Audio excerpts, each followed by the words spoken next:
Alan, I'm so happy that we finally sat down to have this conversation. We've spoken about it for some time now, so it's really good to be here, to be sat down and have a chat. From what we're looking to do today is looking to talk about the art of the exit, so the if, the why, and the when to sell your business.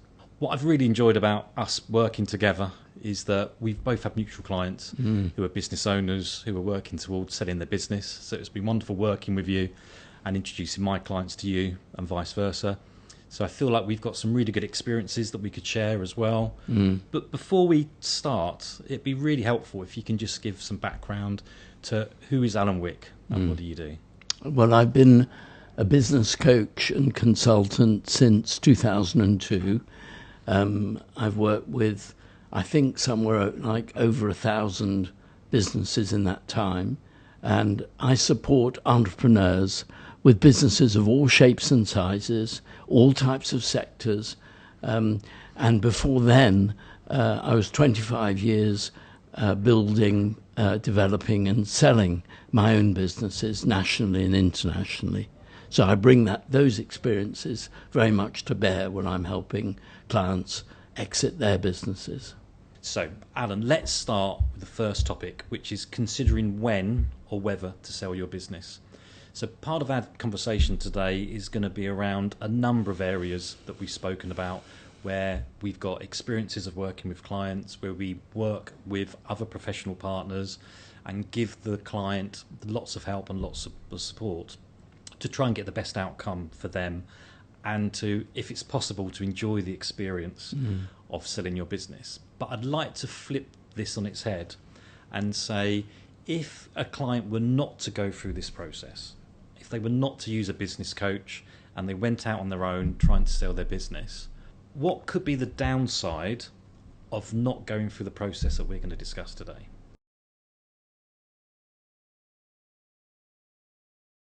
It's almost always when owners try to treat it like a transaction. It's just like selling another product or service. And they don't realise that mergers and acquisitions, selling their business, that whole area, is a totally different feel from what they've been used to forming, running their businesses. And so what I've seen happen is that companies that have tried that and, for example, have contacted a business broker and just gone straight to market with that. And I don't want to do business brokers down. They perform a valuable service.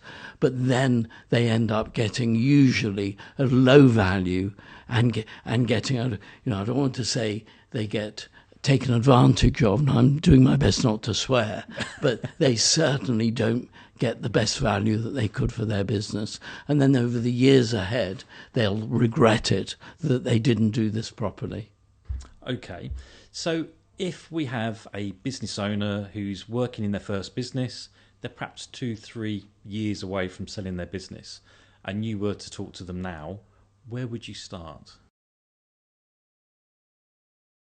I'd ask them the number that they want. What have they got in mind for the amount that they'd like for their business? What do they think it's worth? Have they got any sense of that at all?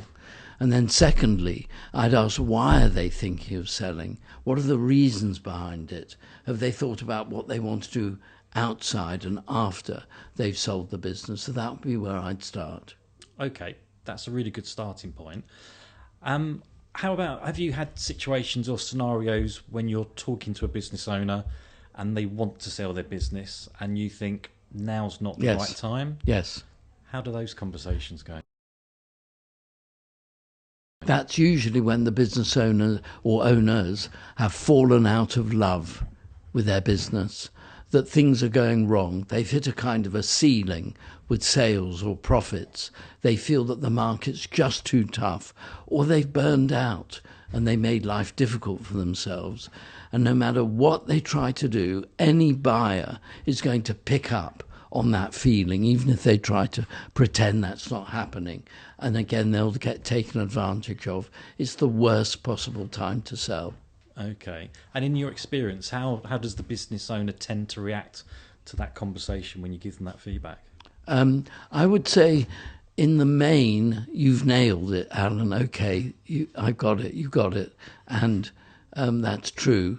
And therefore, I'll reconsider. I would say mainly they'll reconsider, and I'll usually advise them to take more time over getting the business onto a more substantial footing, showing that there is a really good story, what I call an equity storyboard, which I'm sure we'll come on to in more detail later. Because if we're not showing a potential buyer that the future is rosy for that business, by definition, they're going to get a low value. So it's about reassessing the business. I'd almost call it like a reboot of the business and getting it back onto a better footing. And then usually clients will go, okay, then if you show me how to do that and I'll get a better value for the business, then I'm game. Fantastic. Okay. I'm going to nick some of your phrases during this conversation, so I apologise in advance. So the first one that I want to nick, that I've heard you talk plenty of time with clients, is the issue of partneritis. Yeah. So you alluded to it earlier when you spoke about perhaps partners falling out within businesses. But can you perhaps give us some insight into the work that you've done and the conversations you've had with clients where perhaps one of the partners does want to sell and the other partner doesn't? It may be they haven't got the same personal situation. It may be they just don't think it's the right time to sell the business. There could be an age gap between the partners. It'd be really good to get some insight into the work that you've done with clients. Well, actually, the first thing that comes to mind with your really good question is my own experience with my own business, where there are a number of partners involved. This was my second company sale, and there was a complete disagreement about selling the business. Several partners did want to sell the business, and one in particular didn't. And at that time, and the lesson was, we didn't have a clear enough shareholders agreement that actually regulated what would happen in the event of a buyer coming along and wanting to buy the business. What would happen in the event that some of the owners wanted to sell and others didn't. So there was an almighty argument, really bad, and it meant that we fell out. And that's what I mean by partneritis. And in the end, it had to go to the lawyers, with some shareholders being represented by one lawyer and the other shareholders being represented by another lawyer. So although we did manage to sell the business eventually, and thank goodness the buyer, which was a trade sale in this case, recognised what was going on in the company and was willing to deal with it, in general, it's absolutely to be avoided, because the worst possible thing for the business relationships between the partners. Absolutely. And I think that's another great example of one of the reasons to work with a business coach, because in that situation, to actually show empathy to the partners within the business, you can actually say, I've been in this situation and this is how it ended, or talk for other examples. That's a really good example. We're talking about business owners who are proactively looking to sell their business, but that's the utopia. I'm sure that you have business owners that make contact with you that have other reasons to make contact with you, and then the conversation then moves into, have you thought about selling your business? When have you thought about selling your business? Because we're going to have some business owners watching this conversation, it'd be really helpful if you can perhaps just give some examples of why a business owner would get in touch with you if it isn't directly linked to wanting to sell the business. Yeah, it's often for one of three reasons, or a combination of those reasons: to make more money, to save time at work and have more time at home life and so on, or to reduce stress at work. So any one of a combination of those three: more money, more time, or less stress.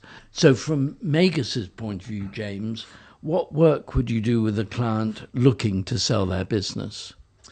Yeah, that's a really good question. I think there's a bit of a myth in our industry that the perfect time to be introduced to a business owner is when Alan Wick makes the introduction and says, James, I've been working with this client, they've sold the business, the cash is in their account, can you help them?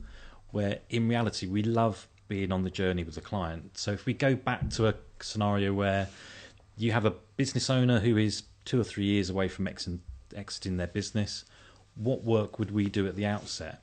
And it's working with the client to help them understand what their number is, which you've alluded to previously.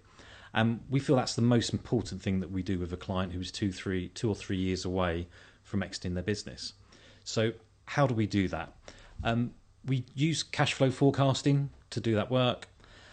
I've been in this industry now for over 35 years, and it still amazes me when I say this next piece, is that we actively encourage that if it's a couple, that both the partners, as in the husband and the wife, we sit down and we have this conversation with them, because the conversation is around what are your financial goals for you and your family? What does your future look like post the sale? What does your future look like in retirement? And the amount of times that we have these conversations with clients and they haven't had these conversations before. So the way that we bring that to life is talking to the clients. A lot of it is mediating and getting the clients to talk to each other, to share what they would like to do and perhaps what they would not like to do. And it comes down to, so if we use the example where the business owner has owned the business for perhaps 25 to 30 years, this is the one and only business they're going to have. And then when that business is sold, they need to decide what they're looking to do. So when the business is sold, will you retire? Will you take some time out? Will you look to buy another business? Will you look to do some NED work? What sort of things would you like to do? And then we bring that to life by asking the client, so when you have stopped working, at what age do you think you would like to stop working? What does your life look like then? What sort of income do you need? So what's your monthly income that you need to cover all your bills, cover your expenses? Would you want to buy a holiday home? Would you like a holiday home in the UK? Would you like a holiday home abroad? Are you interested in property? Would you like some buy-to-let properties? Are you interested in doing property development?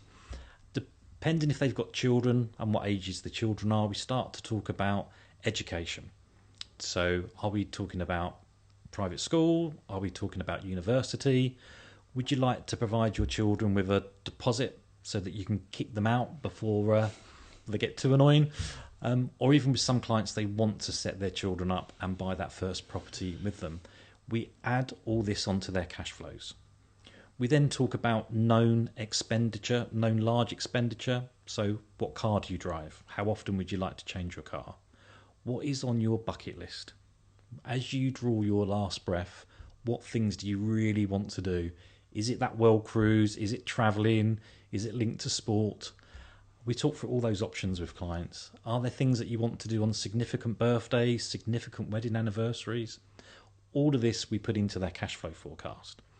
Now, with every single client, the cash flow forecast takes the client to age 100, and we take them to age 100, so that really stress tests what they're looking to do.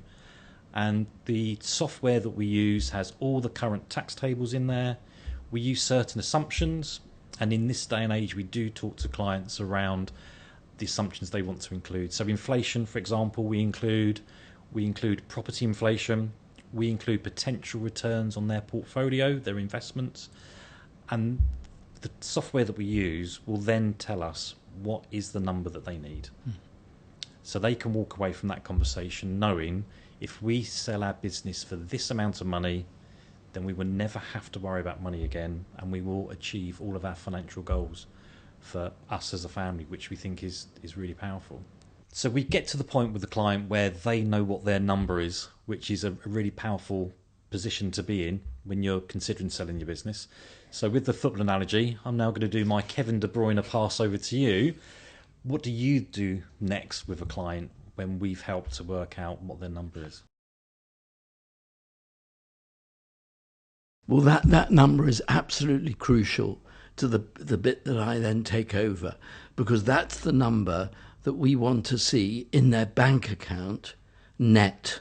So that's after capital gains taxes. There may be entrepreneurs relief. That's something that I would get an accountant to work out for them. If they don't have an accountant that can do those calculations for them, then I'll introduce them to somebody, or I know you will as well. One of us will introduce them to an accountant that can not only help with the capital gains and entrepreneurs relief type calculations, but also help with all the financial side of any exit and what the consequences might be. Once I've got that number from the accountant, that gives me the gross amount that the buyer will pay pre-tax to the client.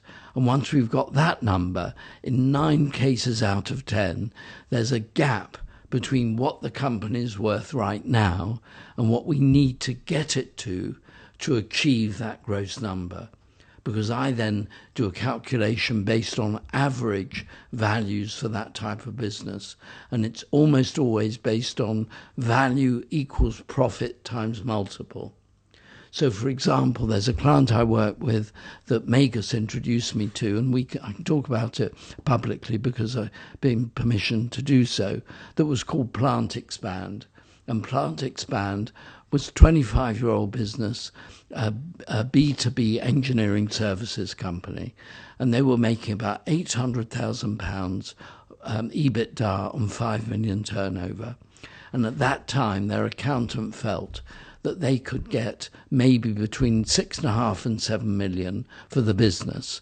And that sounded like a good number, and they sounded like they felt, the husband and wife team that owned it, that could be a good number for them. But when you did Magus did its bit and put everything through the black box, as I called it, that you just described, we discovered that actually they need more like 8 to 9 million pounds. So over a period of 18 months, 2 years, we should get into more detail, I then helped them grow the value of the business so they could achieve the number that you'd worked out for them.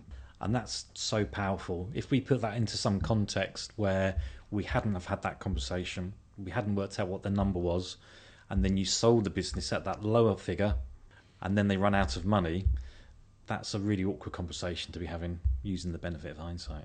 Exactly. So the combination of them working out what the number is and then I like to work past it, because we can't always guarantee what the multiple or the valuation that a buyer's going to put on it. I can have a rough idea.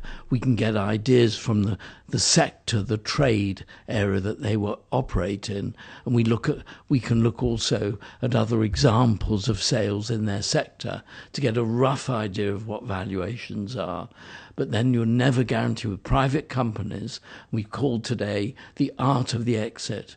Valuing private companies is as much an art as a science. And sometimes we get a lot more than expected, but I like to work conservatively with clients and then get to a turnover and EBITDA figure where we're almost, as far as we can be, guaranteed to get at least the number that Magus has helped them work out. So we'll move on now to preparing your business for sale. So there's lots of areas, lots of things to consider and discuss. I'm going to use another one of your words now, which is legacy. So you have a business owner, they're looking to sell the business.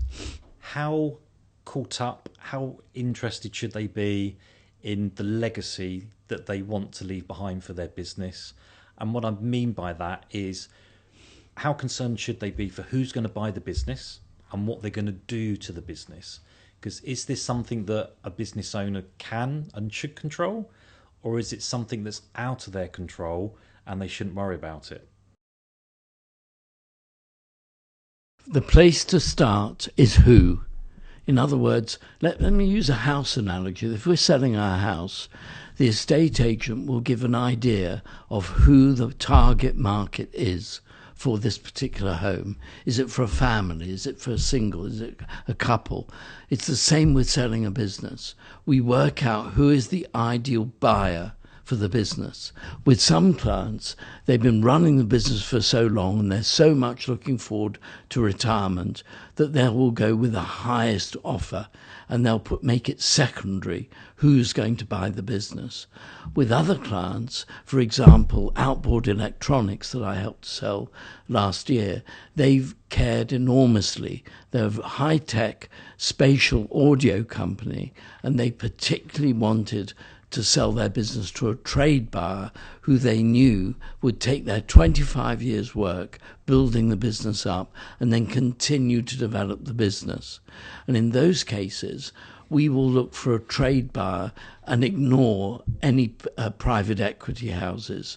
It's sometimes the case where companies who want just the maximum value and care less about who will go with private equity buyers or high net worth individuals that really are looking to make more money, and they're looking for return more than caring about the legacy. So there's no right or wrong. It varies enormously between business owners.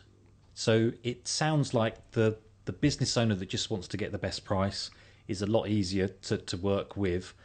So in what circumstances would you try and dissuade a business owner if you thought they were going down the wrong track by being perhaps too narrow, too specific, and too concerned about what's going to happen in the future with their business, rather than look for the highest return? Yeah, I give them examples over my career of having done countless numbers of deals with my own businesses and with clients, of what things have gone well and what things haven't gone so well post-sale. We will talk in more detail about it, but the concept of an earn-out, where there's a certain amount of cash put down at completion and then a certain amount of money depending on performance, and that usually where they go wrong is where there's a mismatch between the company that's buying and the company that's selling in terms of expectations over the years ahead. And so we go through those options, and then I'd make sure that the client is making choices that are informed. That's the key thing, okay, that they understand what they're getting into and what the pros and cons are with each option. So we will have business owners listening to this recording now who are interested in selling their business. They want to make that next move. Where do you start in the process of preparing your business for a sale? It's again, starting with who, because different buyers are going to value different things in a business. So if I go back to the house analogy, let's say there's a growing family moving into the area because they want to be near a particular school. And let's say that it's a 3 or 4 bedroom family house, but there's a spare room that is not in very good shape. But we also know that the attic has got development potential. So what we might do in those circumstances, say, okay, our target market, a growing family, is really going to value the possibility of being able to grow into the house, use the attic, develop it, and so on. So that's worth investing in an attic, a loft conversion for that target market. But if it's a different target market for a house, let's say it's an individual who wants to buy something that's going to be very sporty, or wants to find something for exercise, or is looking for something that is more lifestyle, then we might look at an extension to the house. We might look at even a swimming pool or a tennis court, depending on the levels we're talking about here. Exactly the same with selling a business. We look at the target market, whether that's private equity, a trade buyer, or high net worth individuals or combinations. We then put ourselves into the minds of those buyers and then have a look at what they would value. And then we work backwards from that to what do we want to do to the business and for the business, just like I talked about the house, in order to get it ready for sale and getting the maximum value. Okay, that's a really good analogy. Thanks for sharing that, Alan. I know when we've had meetings with clients in the past who are looking to sell their business, you talk about keeping an open mind during the process. So can you talk a bit more about what you mean by that? Yeah, that's a lot to do with how they treat their own people. For example, let me take an extreme where it's been very much, say, a baby boomer generation command and control sort of business, where very little information is shared with the team, and everything is kept very tight. Well, what about the situation where they're going to sell the business and anybody finds out? They want to keep it a secret. They want to just their team not to know anything about it. They need to be open-minded to the idea that they may get a better value for their business if they give some indication of what they're intending. Under those circumstances, I tend to recommend that they tell people and their team that the strangers coming and going from there into the business and looking around, and often besuited and looking a little bit official and formal, that they're thinking of investing in the business because we're going for growth. So that takes open-minded. And the same the other way round. If we take a business where they've been completely open with their employees, all the financial information is shared, there may be circumstances where they actually need to be a bit more cautious about what they share with their team for various reasons. So again, I would challenge their thinking and then ask them to be a little bit more open-minded about how they treat the whole concept of selling their business. I think that's a really good example to use in why we're having this conversation about working with a business coach, so you can have that conversation and just give them a balanced view on why you would tell your employees and why you would not tell your employees, or whether there's a few that you tell for now, and to get the right mix. So, James, from a Magus point of view, what work do you do to get clients prepared for the business sale? Yeah, really good question, Alan. I think linked to the conversation of how you like to work with clients, ideally, we'd like to be working with a client, again, 2 to 3 years before they're looking to exit their business. One of the things that we'd like to get involved with to facilitate is around helping that business owner get their professional team around them as early as possible. We find with experience that if you work with a professional team where they know each other, where they've worked together over the years, it makes for a much better experience and a much better outcome for the client. So what I mean by that is a client will typically need a personal lawyer, a corporate lawyer, someone to look at tax from a corporate point of view and tax from a personal point of view as well. And then we sit beside those professional partners on the wealth planning side of things.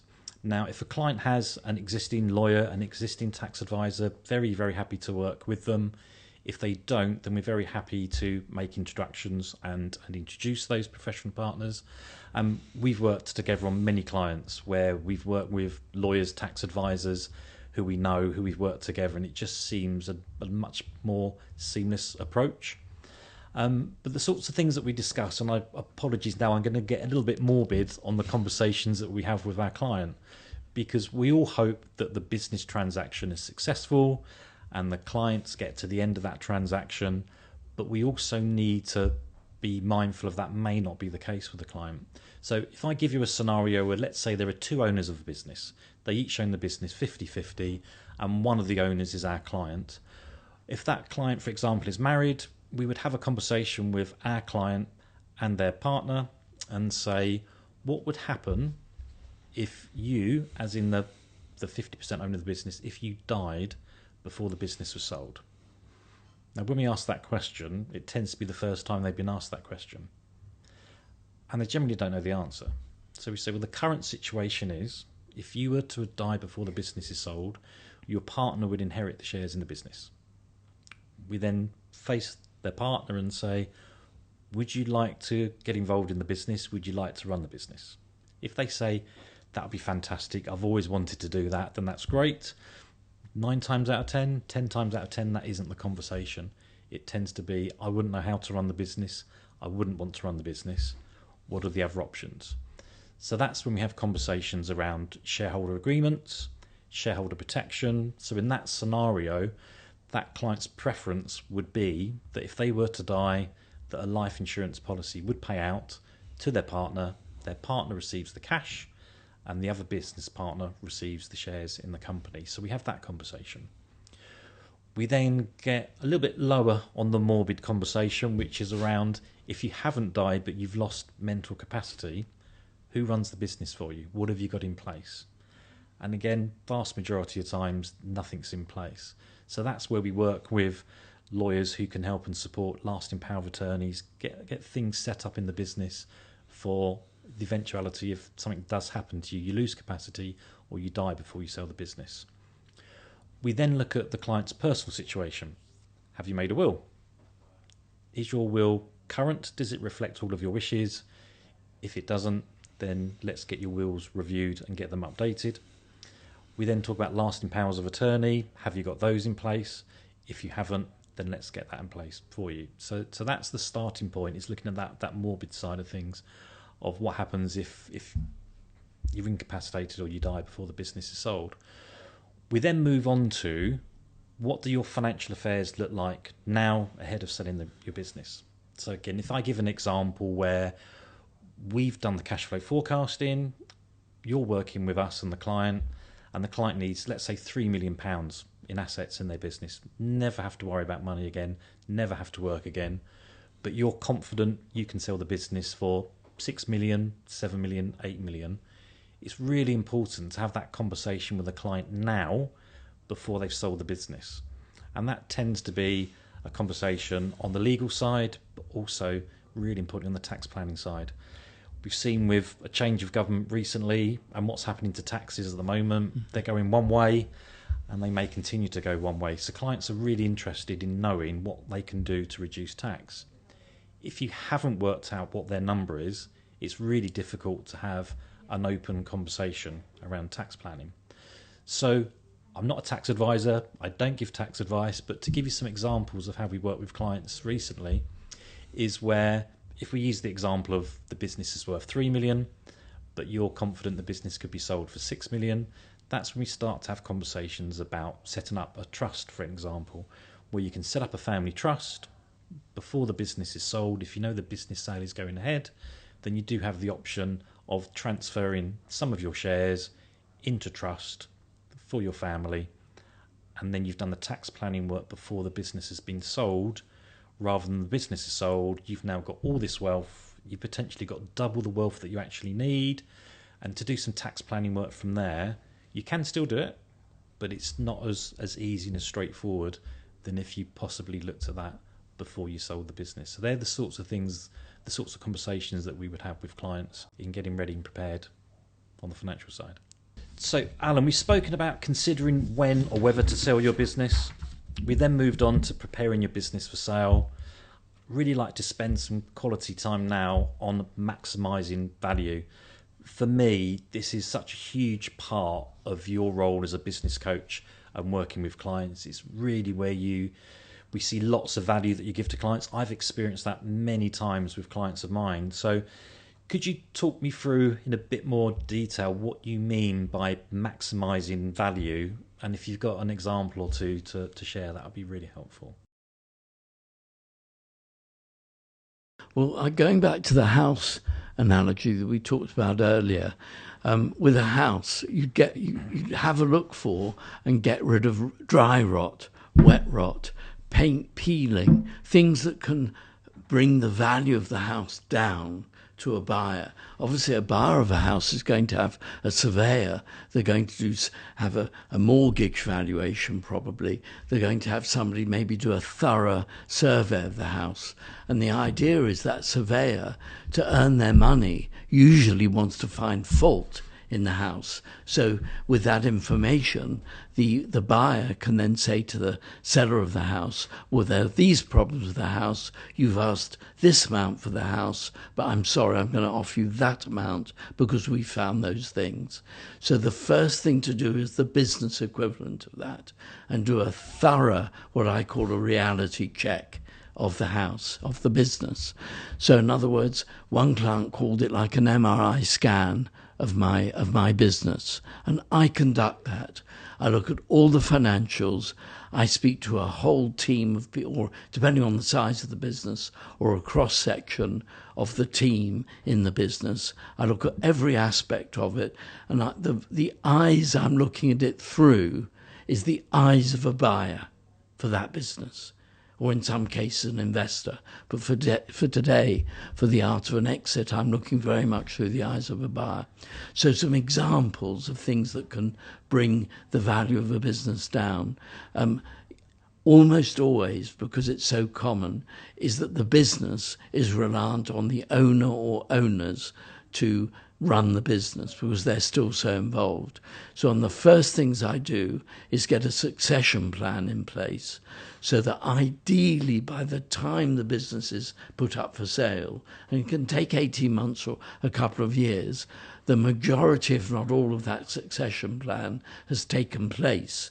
So a buyer can see that the business is now no longer reliant on the founder or founders for the business to succeed and go further in the future.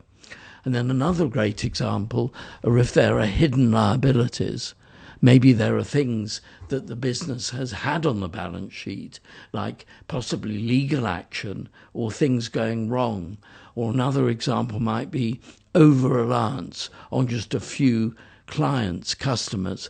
I have one business that was and still is a manufacturer of gluten-free food. And then when they went for investment and then eventually exit, it turned out that 80% of their sales were with 3 of the major retailers, Tesco and Sainsbury's and so on, and Waitrose. And what that meant was that a buyer would say, but hold on a minute, you only need to lose one of those and the business is going to be affected very badly. So there's a whole range of things that the business equivalent of wet rot, dry rot, paint peeling, that I then want them to correct. So that when what's called due diligence comes in, where the equivalent of surveyors get involved, which are accountants and lawyers who are acting on behalf of the buyer, and just like the surveyor, they want to earn their fees by showing the buyer these are all the reasons to decrease your offer. So we want to minimize that or get rid of it altogether. And then the second part of the work is then the more exciting, more interesting part of it, having corrected all the things that are to do with bringing the value down, things that increase the value of the business, having strong processes, procedures, showing a buyer that there's a really good culture in the business and that people are dedicated to the business and going to carry on with it, demonstrating perhaps that there are different channels to market, that not only have we got direct sales from the web, we also have dealers and other retailers and maybe an export market. So there are many ways that the business is actually taking money in. Maybe it's the branding and getting the brand really strong.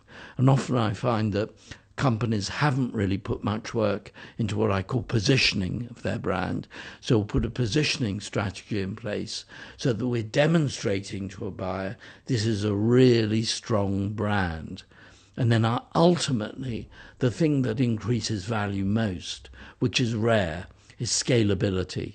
And that's why the Instagrams, Facebooks, etc. get such huge valuations, and they usually apply to SaaS businesses, software as a service, where they're hugely scalable, and that will increase the value the most. So the main work for increasing valuation is getting rid of all the negatives, or at least minimizing them, and then maximizing the positives by the time we're ready for sale. I love that house analogy. That really puts it in the forefront of your mind when you think about if you've got a house and you're selling a house. So is there an example, is there a client that springs to mind of how you've really added value to their business? Yeah, I think that the one that I can talk about openly, because it was a sale of an SME to a public company. And that's the sale, and I referred to it a little bit earlier, of a company called Outboard Electronics. And they're a tiny company, 2 owners, 25 years old, with no employees. None. Wow. Yeah. Everything subcontracted, freelancers only. The reason is they hated employing people. They don't want, and if they were here in the room now, I'd be pulling their leg about it, because they just didn't want the bother. So everything was freelance. So the company is a leader in the area of moving sound around venues. So, for example, for things like theatre, where there's a helicopter sound and it moves all around the theatre, that's their electronics, for example. The ABBA show. That's their electronics, things like that. And they're the real leaders, but it's a tiny company, about 400k profit on about £1.5 million of sales, and growing steadily. And so the idea was that they wanted to retire. So it was a retirement sale, and they didn't want to start another business in the future. And working out their numbers, as we did, meant that they really wanted a minimum of 2.5 mil in order to be happy. They didn't have particularly expensive needs. So when we looked at the business, as it stood at the time I went in, I tended to think we could get maybe 1.5 to 2 million for it. And that would still be quite a high multiple of the 400k they were making at that sort of company level.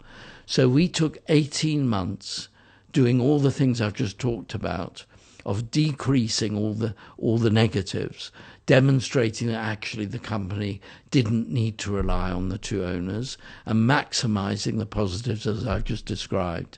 And the sale, that we identified a target, a short list of a trade sale. And to your point earlier, they absolutely didn't want to sell to private equity. They wanted their baby to be really well looked after. So they really didn't want to sell to private equity. They were very keen that their baby would be looked after with a legacy, and then therefore they would go for a trade sale.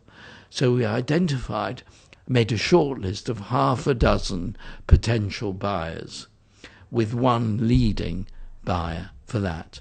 And then the question was, how do they actually make the trade aware that they were interested in selling the business, but without disrupting their market and rattling their distributors all around the world that they were in the process or interested in selling? So we did it in a very quiet way. We had quiet discussions, which I helped them with on a confidential basis. And then what came out of that was a single lead buyer. And that's the company that we identified, that we eventually went with. And they were both sides were very happy to do business with each other. So, Alan, any other examples you can share of how you've found increased value in a business that perhaps the clients didn't realise or see? Yes, with the Bibbies, who own Plant and Expand, they, over a number of years, had developed software that they used internally for their work. And their clients are big utilities companies and so on. And the software was a core part of what added value to the work they did for their clients. And it was something that was literally over in a corner on a PC with a very, very smart guy who had developed the software and then operated it for them every day. And I remember going around the office and saying, "Oh, what's that?" They said, "Oh, yeah, this is just the software we use, and it's something we do." I said, "Well, tell me more." They said, "Oh, yeah, it's taken us 10 years to gradually improve it and develop it, and now we couldn't manage without it." So I asked them to show it to me in more detail. And I said, "This is really, really incredible what this does. I wonder if you've ever thought of having it valued, or have ever thought of licensing it?" "No, never. It's just part of the operation." So I said, "Well, I wonder if it's worth doing. Would you consider," and this comes back to your question earlier, James, about people being open-minded, would you be willing to have this software professionally valued and see whether it's IP, intellectual property, it's an intangible in IP, but whether it's something that would increase the value of the company when we go to negotiate with potential buyers?" So the Bibbies, to their credit, said, "Okay," and we made a little bet amongst ourselves about how much we thought it could be worth.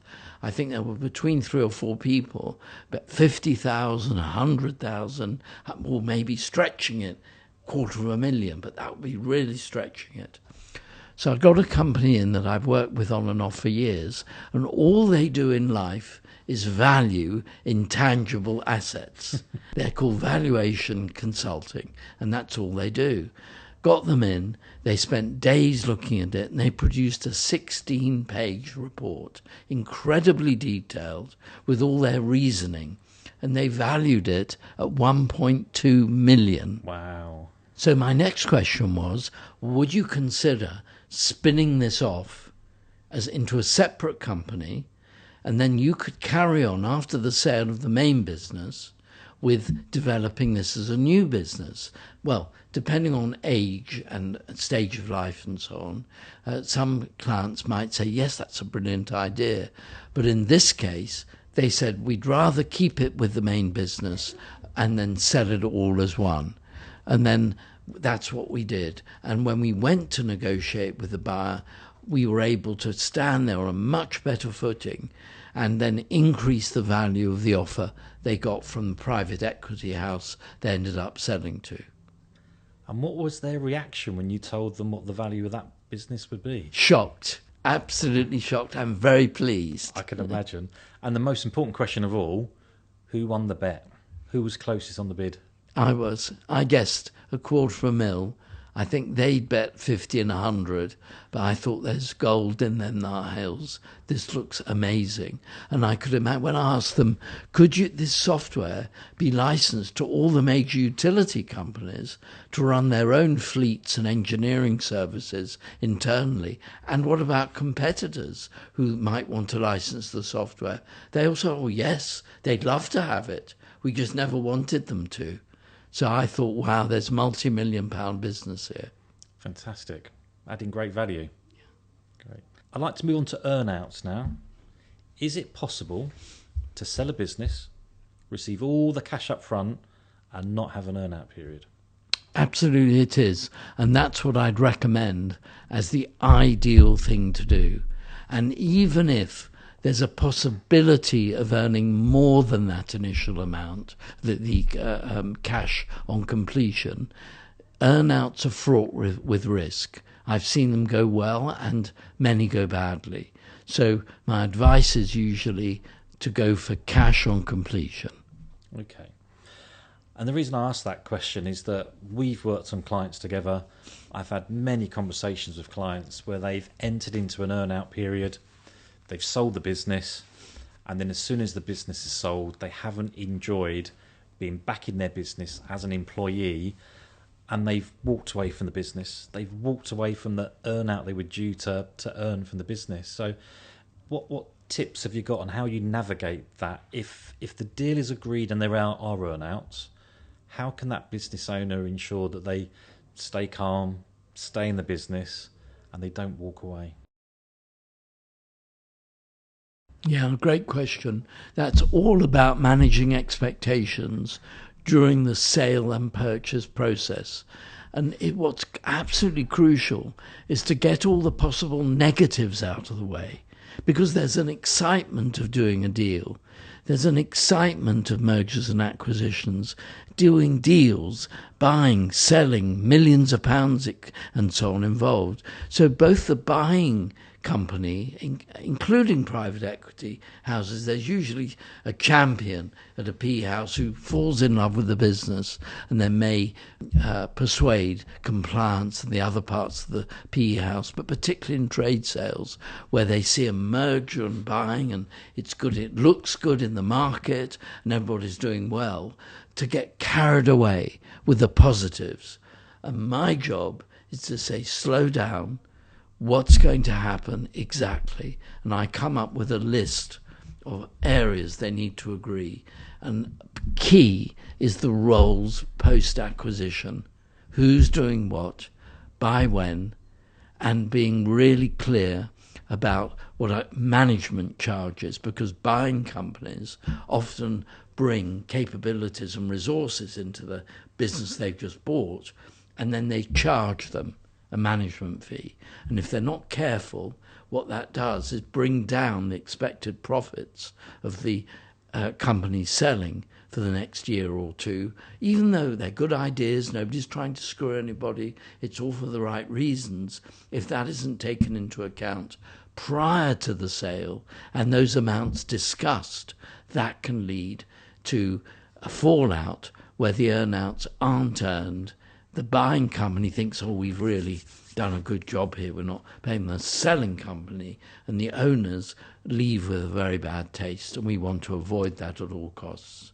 Absolutely. And the work that you do with clients that we've worked on before jointly, where you've spent so much time managing that owner out of the business, so that when the business is sold or being sold and the company buying says, where's the owner?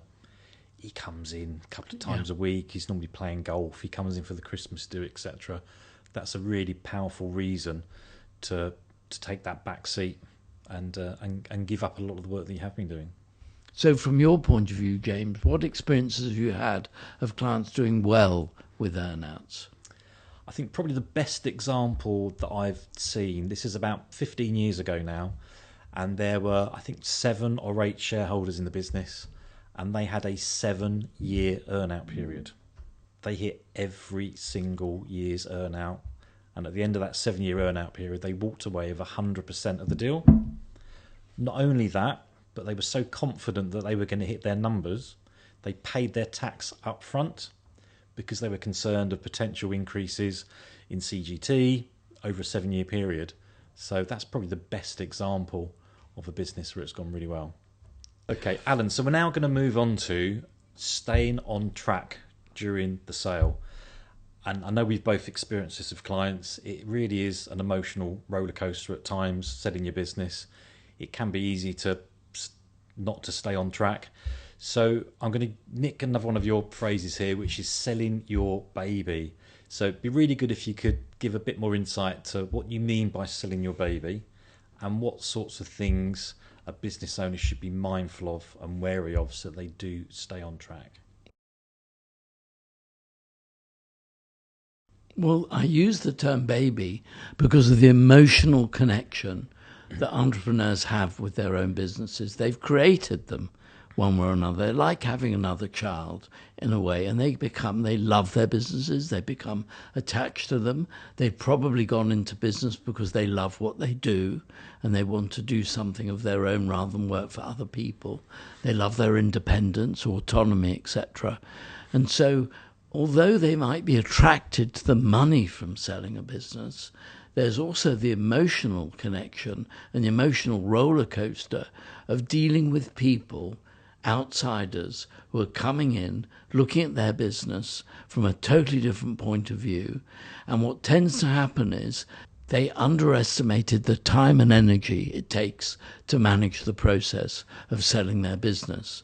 And then they have to balance selling their business with actually running it and keeping going. It's rare that I've come across businesses where it's no longer dependent on the owners completely by the time they sell it. There's usually at least some responsibilities to manage it.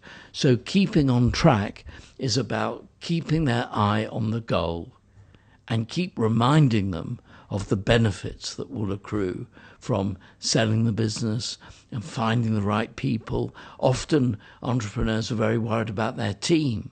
Are they going to be kept on? Is the buyer going to fire everybody? Are they going to carry on being employed? So they treat their team like their family and they worry about them. So there are all these emotional concerns coming up.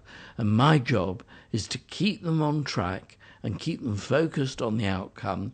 And as each concern comes up, and it happens over months and months and months, then deal with them one by one so that we get the best outcome for that particular company. Okay. And in your experience, how big a problem is it with clients being taken off track? It happens very often because of things happening that are unexpected. With every business owner knows there are unexpected events, a good customer or client that suddenly stops buying their goods or services, somebody important leaving the business, a competitor coming into the market and undercutting them. All those things can happen, which are genuine business challenges, which are the owners probably got used to dealing with for 10, 15, 20 years. And therefore, the difference now is, well, that will take them off track from the process of selling their business and all the steps we've discussed about minimizing disadvantages and maximizing the advantages of buying that business. So that's the thing where we've got to keep a very careful balance. And we are talking about the art of the exit, and there really is an art into the work that you do as the business coach in seeing those signs before the business owner does. And you can use the benefit of hindsight to say, look, you're about to go off track. We need to have a conversation about this before they make a decision that they may regret. That's quite right, because many clients say to me, I don't know what I don't know.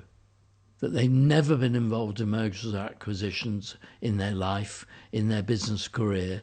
And I've done it so many times that I can say, and now we're going to have to deal with this, or what's coming up next is that. We need to be prepared for those things. And that's what I then bring, so that we're dealing with those things before they happen. We're proactive rather than reactive. What I wanted to talk about now is, and again, I'll give you a client scenario where we have a client where we know they need to sell their business for £3 million. You're working with a client and you believe they can get that figure to £6 million, and they turn down that offer. I've seen and I've heard this. Haven't had a great deal of contact with clients when they've made that decision, but from an outsider looking in, that does leave me scratching my head at times. So in your experience, in what scenarios would a client say no to a deal that was more money than they know that they needed? From a buyer they don't want to sell their business to. Right. Okay. Yeah. And if I had to generalize, it would be a PE house coming along where the owners believe that PE house is going to just want to sweat it and asset strip it and go for maximum profits, and get a quick turnaround, maybe 3 years, and then sell it on again. When they pick that up, they'd rather not sell. Okay, that's a really, really good point you make there. So I now want to talk about negotiating. If you are selling your business and you're selling your business to a like-minded business, that's one thing. But when you do deal with private equity firms, I'm sure that the negotiating style is completely different. So how do you work with clients on helping them negotiate the sale of their business? We work towards a legally non-binding heads of agreement, and I try to avoid the lawyers and accountants for as long as possible, and try to get English spoken and commerce spoken between the buyer and the seller over months of discussion and fleshing everything out before we get to the lawyers and accountants. And whether it's a PE house or a trade sale, fundamentally there are going to be issues to talk about, and the point is not to avoid the difficult ones. So my job is to bring out, have you thought of this? Or what about that? Like you were saying earlier, with what does Magus do in the early days of, have you thought about lasting powers of attorney? What happens if one owner dies before the other one, or before the deal is done? I do the same from a commercial point of view, and try to get both the buyer and the seller openly talking about what are the worries, concerns, fears that could happen. Let's get them all out on the table.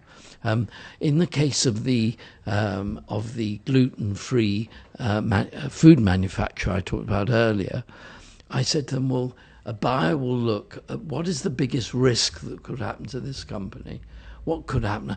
I mentioned before that they had 80% of their business with just a few big retailers. Mm-hmm. Well, that wasn't the biggest risk. The biggest risk for that company was that somebody would find a cure for celiac disease. Okay.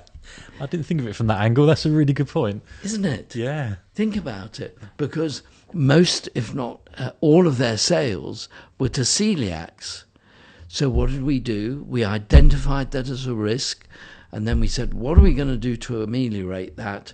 And then the plan was, we will develop our own brand And then from that brand, we will be able to sell to lifestylers who like eating gluten-free food because they feel better, not because they're celiacs. And over a couple of years, we managed to get their sales of what we call lifestyler sales up to 50% of their overall sales. So that meant to an investor, or eventually as we did to a buyer, we could say, yeah, there is a risk that celiac disease might be cured, but this is what we've done to ameliorate it, therefore that we think the risk is minimized as much as possible. So we try to get all that out on the table beforehand. It must be so comforting for that business owner to have someone like you by their side where they can just talk openly and out loud about any concerns. One of the other concerns I wanted to talk about, and I haven't experienced this myself with talking to clients, but just reading up and reading autobiographies of people that sold their businesses, is around self-doubt, where they're on this journey of selling the business and they get to the point of thinking, do I really want to do this? You know, do I really want to sell the business, or do I just keep it? So again, it'd be really good if you could share experiences. How would you deal with that client that has got self-doubt as they're getting towards the end when the deal is about to be agreed or even go through? Yeah, well, that's a really good one, because we're talking really about imposter syndrome. And I would say that every single entrepreneur I've ever met, and I'll include myself in this, suffers from imposter syndrome, no matter how successful they are. There's a client I've got that built up a really successful business in the mobile phone sector, and they sold out for millions of pounds and did really well. And then they started another business in a totally different sector and took me on as their business coach. And we started working together. And even though this client had done brilliantly in business and had all the trappings of business success, as he was building the business and was attracting millions of pounds of investment, our coaching conversations on a monthly basis, let alone when it came to attracting investment and then eventual sale, was, Alan, I don't know if I can do this. I don't know if I'm up to this. Really, I'm not sure about this, and I'm not sure what people think about me. So I think that's a common aspect of successful people, and it includes actors, actresses, artists, musicians, etc., who are top of their field, and yet they still think and worry, I'm not good enough and I don't deserve this. So yes, those doubts can come up during the sale process, but then I bring reality to them and say, look what's been offered here. Look at the amount you could get. Well, they're not doing that just for the charity of it and to make you feel good. They're seeing real value here.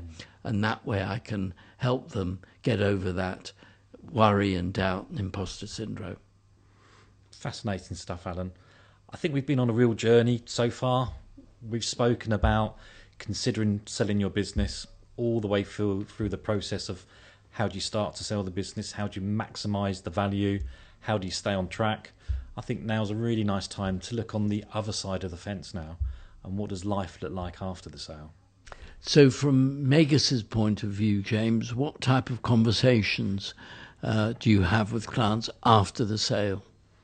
Now, what I'm going to say I think is quite simple and quite straightforward, but bearing in mind the reaction I get from clients, it doesn't seem to be the norm. So I'll give you an example.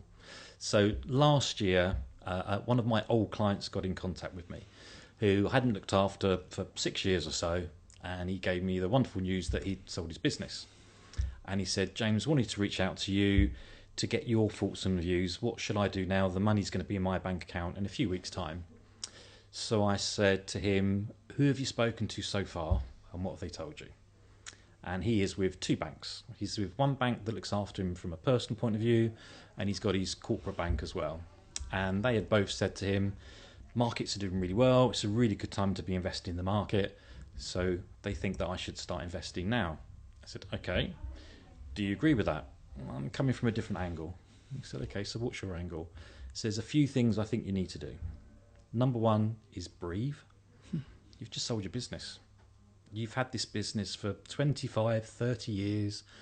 It's had some ups, it's had some downs. You've done some restructuring.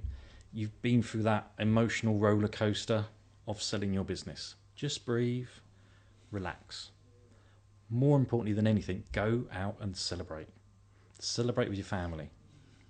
Book some nice meals. Book a holiday. Buy yourself some treats. Buy that car you've always wanted. Treat the kids.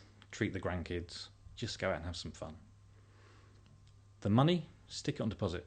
Stick it on deposit for 2-3 months. Forget about it. Breathe, relax, celebrate. Because you will go through a grieving period.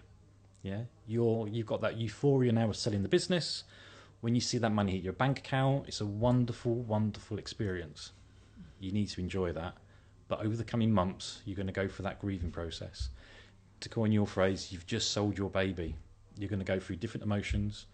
So we'll sit down in a couple of months' time and we'll decide what the right thing to do is.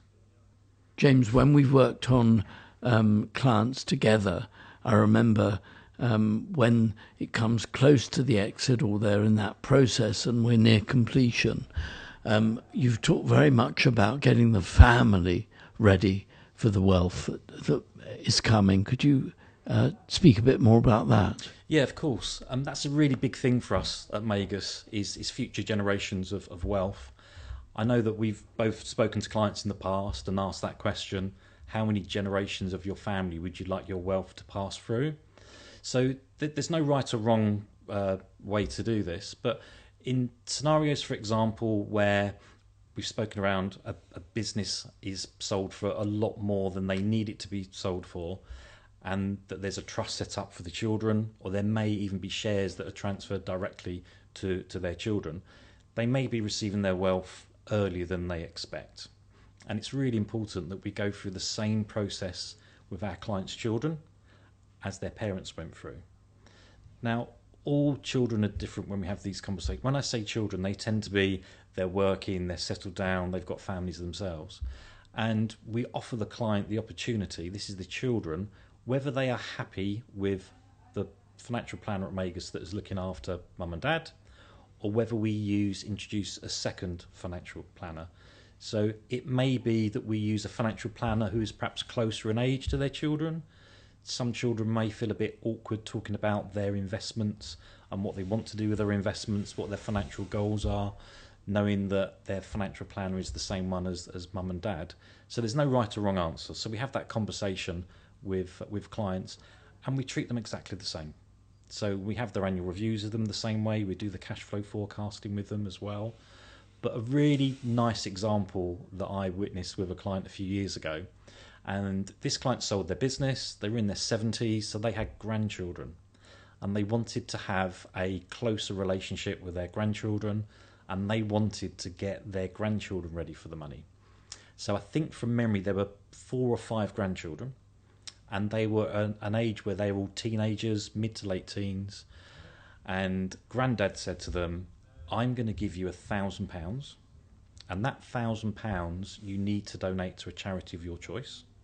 But you need to go away and you need to draw up a business plan. And that business plan needs to include which charity would you give your £1,000 to? Why have you chosen that charity? What do you expect the charity to spend that money on? And what will you do to work within that charity to see how they spend the money?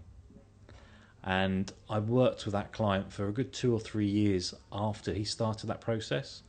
And he said he had the most wonderful journey with his grandchildren. Sitting down with your grandchildren when they're talking you through their business plan, how they're going to invest their money with the charity of their choice, he felt a lot more comfortable and happy that when he was no longer here and his grandchildren inherited his wealth, they were better prepared to deal with the burden of receiving money.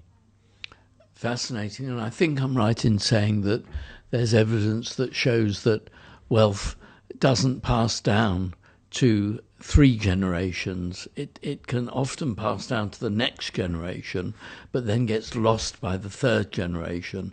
So obviously that work you're doing, the way you're describing it, minimises the risk of that happening.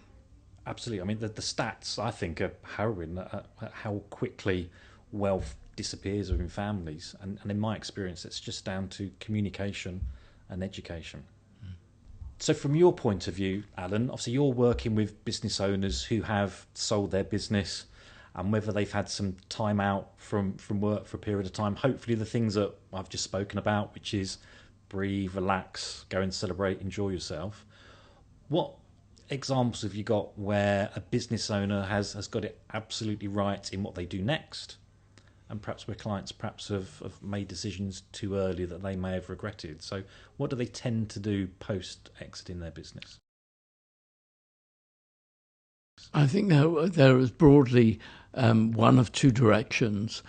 Retirement sale, which we've spoken a lot about today, in terms of they know that they really don't want to work anymore. They might dabble a bit, maybe do a bit of mentoring or non-exec work, as you said earlier, but broadly they're retiring, and those people are lucky enough to have interests outside business, which is not always the case, whether it's golf or flying or boating, whatever it happens to be, or travel.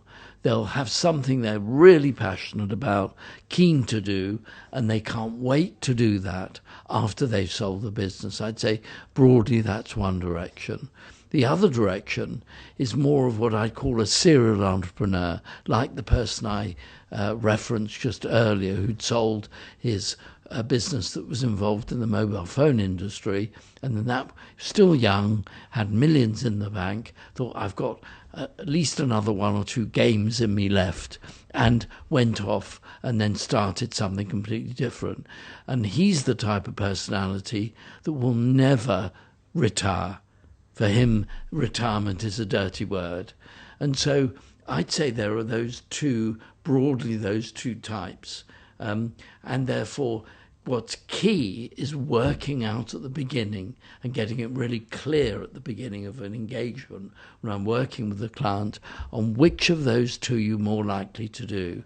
And again, then from that, preparing the future from what we do today, because the decisions that are made in selling the business, who they sell it to, how they sell it, the amount they receive, how do they judge how much they want, if it's lower or higher than what they'd imagined, that'll be directed by what do they want to do afterwards. So we get that clear right up front. Fantastic. Alan, as always, great pleasure to be in your company. It's been lovely to reflect and reminisce on clients that we worked together, and just to revisit some of the key principles of how you work with clients. It really has shown me that art of the exit is so important, and all the great values that you bring to clients. If anyone is listening to this recording and is interested in getting in contact with you to have a discussion, what do they need to do? I'd say go to my website, alanwick.com, or email me directly at alan@alanwick.com. And I'd be delighted to speak to anybody who's interested in this, free of charge, no obligation, have an initial chat. Wonderful. Who's buying the beers? You. Thought you might say that. Good negotiating.